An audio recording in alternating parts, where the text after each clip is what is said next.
Wakati mwingine katika kuzungumza unasema siri bila kujua. Kama mzee wa Yanga akipita pale Mwika Bar akapiga kidogo, anaanza kutoa siri za Yanga, kwamba unajua sisi tunabebwa, sisi tunatumia waganga, hata lile bao la juzi alikuwa halali, tunabebwa tu. Anaanza kutoa siri za Yanga, na anayeongea naye mwana Simba. Hatari sana siri za serikali, hatari sana watumishi. Be confidential, tunzeni siri. Na madereva, nimefurahi sana hii gathering ni mixture ya maafisa madereva na maafisa senior. Ukiwa kwenye gari unamwendesha boss, number 1 uruhusi kupokea simu unapoendesha gari. Na ikibidi upokee simu, muombe boss utapaki pembeni ili upokee ile simu.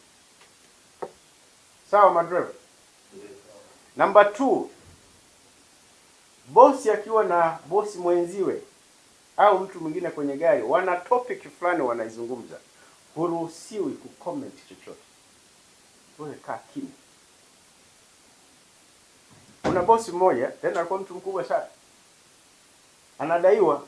Sasa jamaa yuko Arusha, anamwambia Erasmo, habari za asubuhi. Salama, habari ya Arusha na Dar es Salaam. Poa. Hela yangu unanirudishia lini? Erasmo akasema, unasemaje? Sikusikii. Yaani imekuja deni, hamsikii tena. Dereva akamwambia, boss mimi mbona namsikia? Akamwambia, haya basi mjibu, utalipa lini? Kama unamsikia mjibu, mimi simsikii. Sasa dereva huruhusiwi kufanya hivyo. Eti boss mimi mbona namsikia? Si unajua simu wakati mwingine sauti nasikia. Bosi amekaa hapa kushoto, dereva hapa. Huku anakataa, sikusikii. Unasemaje? Maana kagusiwa deni. Dereva anamwambia bosi, mimi mbona namsikia? Akamwambia, bwana, haya mjibu, utamlipa deni lini? Bosi unamsikia. Kwa hiyo usiingilie mazungumzo ya bosi hata kidogo, hata kama una details. Usicomment. La 3 kwa madereva, mmekuwa chanzo kikubwa sana cha ugomvi kati ya mabosi na mabosi. Kwa sababu unasikia bosi huyo anasema kuhusu idara fulani mkurugenzi wake. Nyinyi mkikutana madereva mnaanza, unajua mimi bosi wangu amheshimu nani bosi wangu. Wale hawaelewani kabisa. Ugomvi mwingi ofisini umeletwa na madereva. Siku zote huwa anasema bosi muheshimu driver na umheshimu secretary. Maana hao ni watu wawili muhimu sana katika maisha yao. Na mabosi wakati mwingine muache kumistreat madereva. Driver huyu anaweza akakulengeshea ajali ukafa wewe, yeye akabaki, kwa sababu ya harassment. Tulikuwa ikuwa na katibu mkuu huko nyuma enzi za Mwinyi, alikuwa na harass driver kweli. Na driver wake alikuwa ni bonge. Yeye kembamba hivi. Kipindi kile ndio Sheraton inaanza pale, mikutano inafanyika. Amepaki gari, kachukua mizigo ya boss, anapeleka ndani. Sasa walinzi wa pale hakumuona aliyeshuka kama driver nani. Lakini bila shaka walipoona yule aliyetangulia na mikoba na tumbo kubwa, sema yule ndio boss. Hata kembamba ndio driver. Anambia boss, nani driver? Hebu paki gari vizuri. Kumbe yeye ni katibu mkuu. Baada ya kurudi ofisini akaambiwa simtaki mtu driver tena. Kwa hiyo na sisi wakubwa, hawa madereva ni binadamu. Okay? Itifaki na kuhitaji waheshimu. Si mlisikia kuna bosi mmoja aliwahi kuwa na madereva 9 kwa mwaka? Au hamkusikia? Si mnaikumbuka? Unakuwaje na madereva 9 kwa mwaka? Yaani unabadilisha tu. What's the problem? Wengine hawataki secretary, wanabadilisha tu. Hiyo sio sawa. Ninyi wote ni watumishi. Na kama kuna makosa, mrekebishe. Mara ya kwanza, mara ya 3, mara ya 4 ameshindikana, huyu ana tatizo. Mtafuteni daktari amtizame upya. Sawa jamani? Hiyo ilikuwa ni itifaki ya madereva. So katika kutunza siri, mnashauriwa siku zote kila mnachokisema kiwe ni ukweli, ukweli mtupu. Lakini itifaki inakuhitaji say the truth but not all. Sema ukweli lakini sio wote. Nyingine wekeza. Kwenye diplomasia tunaambiwa a diplomat must be someone who says the truth but not all. Huwezi kutoa siri zote. Okay? Kama nilivyosema, protocol inakusaidia kunavigate the international settings. Mnafika kwenye mkutano pale Geneva, hamkujiandaa. Tanzania inaambiwa nyinyi ni nafasi yenu kuzungumza, mnaangaliana tu. Haya basi mmepewa nafasi, mnaongea, mnachozungumza hamna mtu anaye connect. Hawa watu wanasema nini? So it helps you to understand na kujenga mahusiano. So mara nyingi tunahitaji mzielewe itifaki za nchi na za kidiplomasia na za kimataifa, communication na mahusiano. Na shirika kama hili ni muhimu sana because nyinyi wakati mwingine you are engaged in business. Kwa maana biashara, trade, negotiations na agreements. Na mna represent the state. Nyinyi ni kama state enterprise. So you need to understand haya masuala ya diplomacy na protocol. Itakusaidia pia ni namna gani unawasiliana na wenzako kwenye negotiations. Ukitaka support, mko kwenye kikao New York, mnahitaji support ya Wamarekani, how do you communicate na Wamarekani? Na it also looks at kumaliza mizozo kwa njia za amani. Sisi kwenye protocol, war is the last thing we can do. War, yani kupigana ndio jambo la mwisho, na huwa tupendi kulipa nafasi. Communication and negotiation nimesema, na tunaposhindwa diplomasia tunakwenda kwenye military, mambo ya jeshi. Kwa hiyo diplomacy ni muhimu sana kwa sababu mkitoka nje ya mipaka ya Tanzania mnakuwa wana diplomasia kutoka ofisi ya rais. Na ukisoma unajiona wewe role yako iko wapi. Ukisoma dira ya taifa, national security matters zote unaziona mle ndani. So, how do you manage not to become a threat to the national security? Kwenye dira tunazungumzia maji. Kwenye dira tunazungumzia chakula. Na kwenye dira mmesema mnataka kipato cha mwananchi mmoja kifike shilingi ngapi? Dola ngapi? 7,000 7,000. Sasa unafanyaje ili ifike 7,000? Una zero. Hiyo tembea nao kama wale wenzetu wa CCM na ilani yao. Okay? Kwa hiyo lazima uangalie wewe kama mtumishi wa ofisi hii na ofisi hii, role yenu kutekeleza dira ya taifa nini? Kwanza nyinyi ni wasimamizi. Okay? Draft implementation yake in the next 25 years iko mikononi mwenu. Na sijui strategy yenu ni ipi. Na sijui collaboration na cooperation na mashirika na taasisi zingine za serikali. Mna mechanism gani ya kujua kwamba foreign affairs anatekeleza dira ya taifa? Wizara ya viwanda inatekeleza dira ya taifa. Maji, mnazo hizo mechanism za kufollow? Nyinyi kama ofisi custodian lazima muwe nazo. Sasa huwezi kuyafanya haya kama hukuwa na mahusiano mema, cultivating good relations with actors na other countries. Nimeshauri mchukue the foreign policy muisome vizuri. Elements za diplomasia ambayo ndio inazaa itifaki. Moja ni wahusika, actors. Number 2, objectives. Tunataka kuachieve nini? Number 3, shughuli tunazozifanya. Mahusiano, interaction. You see national interest coming back. Okay?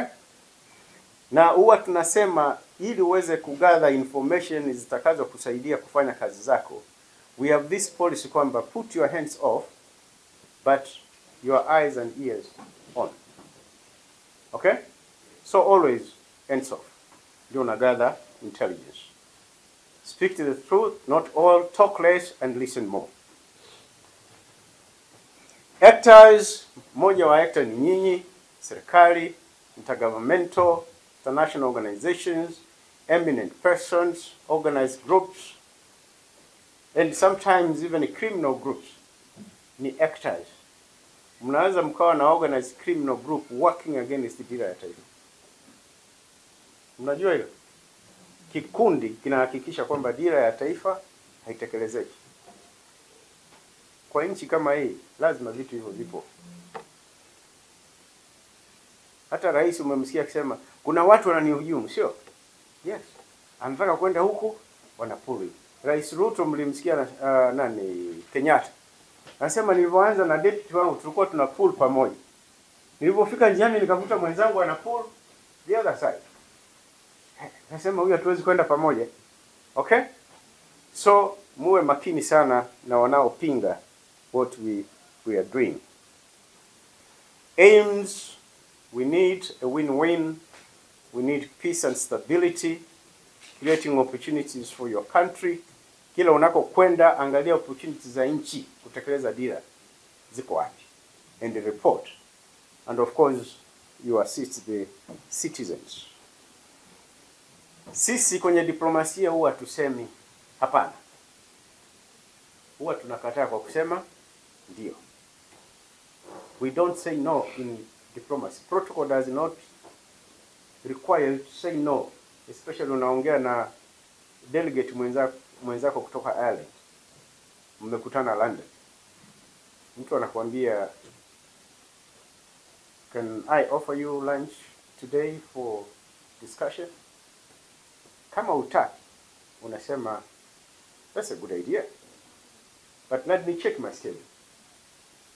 Kifika baada ya dakika 5 unasema unfortunately huo muda nakataa. Kuna sehemu umesema hapana, lakini umekataa. Kwa nini? Sio kila lunch lazima useme yes. Maana lunch zingine zina gharama. Mzee wa Yanga akikualika lunch, dada wewe, lazima utakuja kuilipia. Hao utailipa mimi sijui. Atatueleza. Kwa hiyo wakati mwingine muulize, jina lako nani mzee? Thomas. Thomas, muulize Thomas, lunch hii salama? Hawezi akasema salama. Itakuwa salama. Napo mbona anakutizama? Lunch ya Thomas haijai kuwa salama. So not every lunch utasema yes. Kwa sababu there is no free lunch, especially kwenye diplomasia. Ukiona Marekani anakualika for lunch, kuna kitu anakitafuta. Hata hapa ukiona ofisa wa Marekani anakuambia can we meet for lunch at Serena, kuna kitu anakitafuta. Na mwenzako ameshafanya search kwamba mtu ambaye unaweza ukapata information ni Mbilinyi. Kwa hiyo ameshahangaika akapata namba yako. Wakati mwingine unashangaa amepataje namba yako. Kwa hilo ni jambo dogo. So not every lunch you should say yes. Hilo la kwanza. La pili, mtu akikwambia can we have lunch together, tunaweza kuwa na lunch pamoja, haina maana atakulipia. Mtu akikwambia can we have lunch together, lazima uelewe tofauti yake na can I offer you lunch. Delegates wengi nilipokuwa New York pale, wa Marekani hawa wa Uingereza, can we have lunch together? Anasema why not? Kufika pale analetewa bili yake na yule bili yake. Anamwambia mbona umesema kwamba invite me for lunch? Anamwambia of course I wanted us to be together, kwa sababu najua utakwenda kula na mimi nataka kula. Kwa hiyo everybody should take care bili yake. Sasa unakuta dola zake za padia mkaacha hoteli. Inakuwa ni shida. Can we have lunch together? Kinachotafutwa ni presence yako, wala sio swala la kulipia. Can I offer you lunch? Kinachotafutwa ni offer na presence. Na kwenye offer ina gharama, ina cost. Either anahitaji Tanzania msupport resolution ambao wataileta mchana. Okay? So make a difference between these two. Ile hands off, eyes on, 10, 30, 60%. Look at your body language unapozungumza na watu. Body language. Kuna mtu unakuta anabinua midomo huku anaongea. Ina message yake. Okay? Kuna mtu akiongea huku anaangalia pembeni. Ina message yake. Kwa sisi tunaojua nikizungumza na wewe ukaangalia pembeni ni kwamba hutaki kusikia ninachosema. Nikitaka kujua unanisikiliza, eye contact. Unanitizama uso. Kwa hiyo always fanya eye contact na unayezungumza naye. So nyinyi nimesema mkivuka nje ya mipaka you become diplomats and you carry national interests za nchi. Nimesema peaceful means negotiation and dialogue, you do representation, communication and influence. Kwenye influence jitahidi sana kama mko nje ya nchi, jitahidi sana kutumia skills zako kuinfluence wenzio about your agenda. Kwenye diplomacy, if you have no influence, huwezi kudumu. You become useless. Okay? Kwa mfano, China akitaka jambo liwe supported na Africa, anamtizama ni nani mwenye influence in Africa over other Africans. Anajua ni Tanzania. Juzi imetoka report, Tanzania inaongoza kwa foreign policy nzuri in Africa. Mbona hampigi makofi? The best foreign policy in Africa iko Tanzania. Na ndio maana unakuta rais wa China 2013 baada ya kuwa rais, nchi yake ya kwanza in Africa was Tanzania. Hiyo kuwa Tanzania sio jambo dogo. Huge.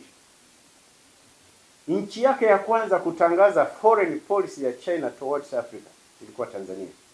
Pale Julius Nyerere. Na ndio maana ukitizama kuna nchi 7 tu Afrika zenye mahusiano ya hali ya juu. Katika nchi 7 namba 1 ni Tanzania. Mnazijua sababu? Majenzi wako wangapi? Wengi tu, moja yule. Hata huyu Yanga ni jenzi tu. Hata angelikuwa sio. Wewe jenzi tu. Mpaka uingie Simba ndio na qualify. Moja, sisi na China ni ndugu na majirani, lakini tuko separated na Indian Ocean. Sasa mtu anakuuliza, China ni jirani wa Tanzania? Yes.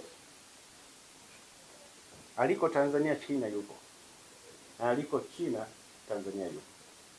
Types of diplomacy tunazo bilateral. Ukisikia bilateral maana yake ni nchi kwa nchi. Multilateral ni sisi na Umoja wa Mataifa. Tuna digital, kuna public diplomacy ambayo ndio tunaifanya sasa hivi kuelezea kama hivi ninavyofanya, this is public diplomacy. Tuna military, tuna tourism, tuna economic diplomacy na others wanasema medical diplomacy. Kupeleka watu Apollo, India, that's a medical diplomacy. Taasisi, kila taasisi. Lakini basically wale ni wasemaji wako chini ya Wizara ya Habari sijui na nini, sio?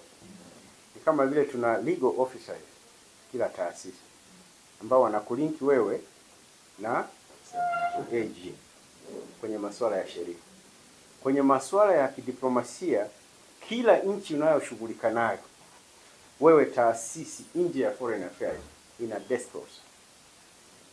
Ndio maana tunasema mawasiliano yenu yapite foreign, ili desk officer ajue nini kinaendelea. Lakini it's a good idea. Mzee Mkapa alikuwa na alipoingia madarakani, alitaka maafisa kutoka foreign wawe placed hata kama ni kwa muda mfupi kwenye idara za serikali.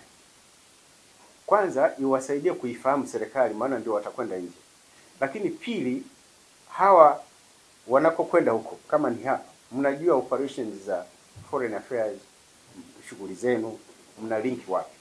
Lakini this is a very good point, kwamba namna gani tunaweza kuwa na a foreign service officer kila taasisi wa kulink taasisi na Wizara ya Mambo ya Nje kwa masuala yale ambayo mnayafanya yanayokwenda nje ya mipaka ya Tanzania. Kwa hiyo tungekuwa na hizi, lakini tatu pia kuna I think kuna bado tuna mimi nani? Yani, why should I talk to foreign?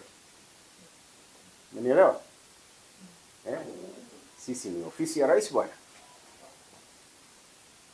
Lakini mnasahau kwamba nyinyi wote tuna pull into one house. Tunajenga nyumba moja. Sasa kuna mwingine ana feel superiority kwamba why should I call Mbilinyi? Okay? Na mimi I have the powers to decide. Okay, when you decide ikienda vibaya, anaitwa fulani. So coordination kiitifaki, hamtakiwi kufanya hivyo. Kwenye foreign policy mkiipata ile document iko online, tumeingiza 4R: reconciliation, resilience, reforms and rebuilding. Na nadhani hata kwenye dira ipo. Kwa hiyo ni vizuri mkaelewa hizi 4 haya, philosophy ya rais, focus yake ni nini. Reconciliation anahitaji taifa moja. Hataki taifa ambalo limegawanyika. Kuvumiliana, resilience, mabadiliko na kujenga upya. Ni vizuri mkaelewa why we keep on supporting NAM, Non-Alignment Movement and South-South Cooperation. The principles zilizopo kwenye foreign policy ndio hizo: ujirani mwema, muhimu sana, defense, sovereignty, NAM and South-South Cooperation, United Nations. Huu ndio season ya United Nations. Makamu yuko New York. Social and cultural values, tumeingiza Kiswahili pia kipo. Guidelines, ninyi mnaingia vizuri sana kwenye economic diplomacy, na mambo mengi sana. Sijui blue economy tunaizungumzia vipi? Resource mobilization, nilikuwa nasema, how do you mobilize resources?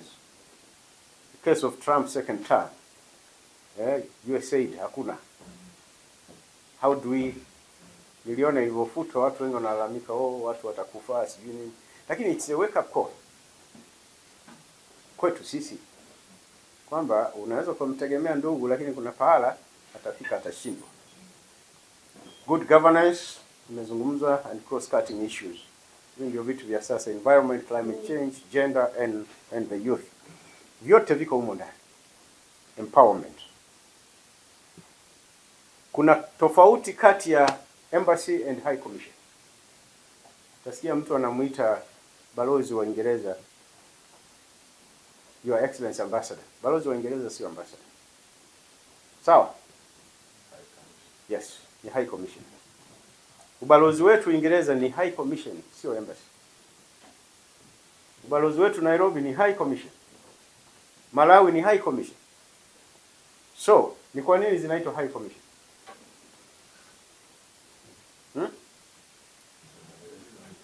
Nimeeleza hapa. Kumbe jibu liko hapa.